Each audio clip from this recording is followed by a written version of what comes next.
Okay, my name is Riccardo Bosi. For 24 years, I served as an officer in the Australian Army. I took an oath to defend this country and its people, like so many before me who have taken that oath. Some have died, some have bled, but we all risked our lives for you. Thank you. Thank you. And we did it willingly, because we trusted our government to do its duty and to protect Australia and Australians. Unfortunately, that's no longer the case. As has already been mentioned, guild citizens have been sitting in our parliaments. The 45th Parliament of Australia, our current federal parliament, I believe is illegitimate. Yes.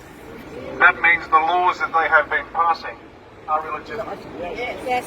And they are not in Australia's best interests. Nope. Here today we probably have representatives from all parties, Liberal, Labor, Conservatives. There might even be the odd Green hiding in the back. And that's as it should be, because we've now reached a point in our short history where it's no longer about left and right, it's about right and wrong. It's no longer about loyalty to a party, it's about loyalty to Australia. I never imagined that I'd be standing here speaking at a rally in defence of my own country. Yep. I never thought there'd be a need. Nope. But apparently there is a need, so here we are. And here we stand as free people. Nobody paid us to come, and we weren't forced to be here. We are a free people defending our freedom and the freedom of our families.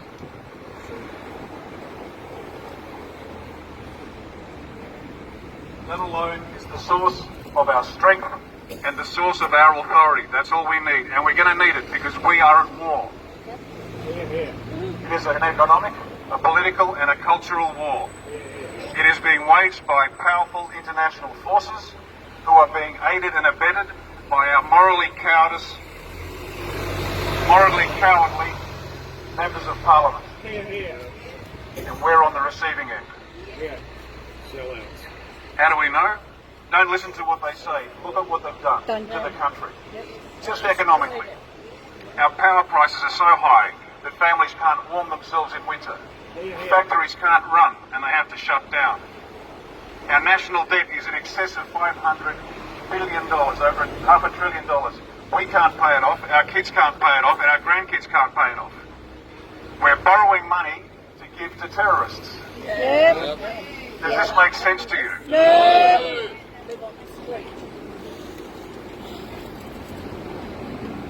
But we face a more pressing and longer-lasting threat. They are attacking what it means to be Australian. Yep. They are attacking our culture. Yep. It's based on a Judeo-Christian foundation, Greek philosophy, Roman law, British individual rights, and so much more. This is what they don't understand. We've been told that this continent has been inhabited for 70,000 years, and that might be true, I don't know. But it's only in the last 250 years that we have created a culture and a society that is a wonder to the world. We are masters in every field of human endeavour, and we're good at it. Yep. Because of our culture. Yep. And we've created a family and a people who are friendly and easygoing and as willing to help out a stranger as we are a mate. Yep. And they want to attack it. Our government is trying to change the nature of our country. Out of control immigration and refugee programs are flooding the country with people who want to change us. And that's just not right. Don't have enough water for them either. And here's the rub. Did they ask your permission? No. Imagine this. Bushfire. Your house is burning. So your neighbour says, come into my place. I'll look after you. But you have to live by his rules. And these rules might be rules that you've never seen or heard of before. They might be completely antithetical to your way of living. But you've got to live by his rules. It's the same with refugees. It's cruel to keep them here. Why keep them here away from their language, their culture, their people, their land, their customs? It doesn't make sense. It's better off to help them where they are, help them go home and rebuild their country. Yes. When I lived and worked in the Middle East, and I did for many years,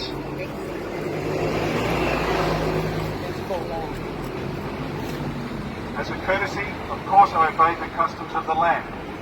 And we expect those who come here to do the same. Yep. Respect our customs, respect our laws, and if they don't like to, they can always go home. They are free to leave. Yep.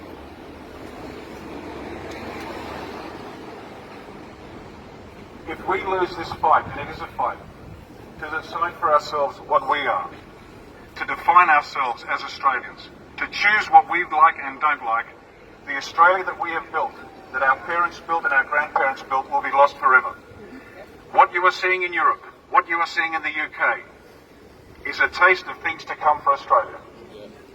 This must stop now. Yes. In this place behind me, and in Canberra, and in every capital city where there's a Parliament House, there's a breed of quisling that lives inside. And they plan and scheme to enrich themselves and their mates, but not the people who voted for them, and not the people who pay their wages. They believe they are an elite. They're not. They are nothing. Without our money and without our vote, they are nothing. And they know it. Voting is power.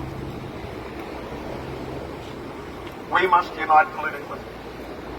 We must come together and use our vote to throw them out. Yep. Yes. Voting. Enough is enough, and the time is now. Yep. We must select men and women who have proven themselves over the course of their careers.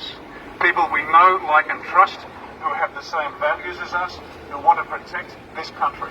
Yep. They are the people we need to send to Parliament. Yep. Can we do it? Yes. Have a look at Trump in the US. Have Yeah. a look at Brexit in the UK. Yep. We can do it here. Getting done. Yep. We can do the same. Not enough. At the next election, and it's not far away, folks, not very far away at all, we must select candidates by name, not by party. You can only select those you look up, you understand where they come from and what they are doing. It's no longer about left and right, it's about right and wrong. Yep. Use your vote wisely. Ignore the party preferences. Yep. Vote below the line. Yep. Vote for one you know who will represent your values. We need to build an army. We need to build an army that will vote its conscience. We need to vote an army that will elect good men and women. And to make sure that the party hacks who are selling out Australia from under our noses never again see the inside of a Parliament House. Yes. See inside a jail. Yes. Jesus. You have the power to say to these so-called elites, no more. It's in your hands. You have the power to take control of this country again. You have the power to change the course of our history. And you have the power, finally, to make sure that this country remains a powerful, wealthy, compassionate and free Western democracy. Thank you very much. Yay!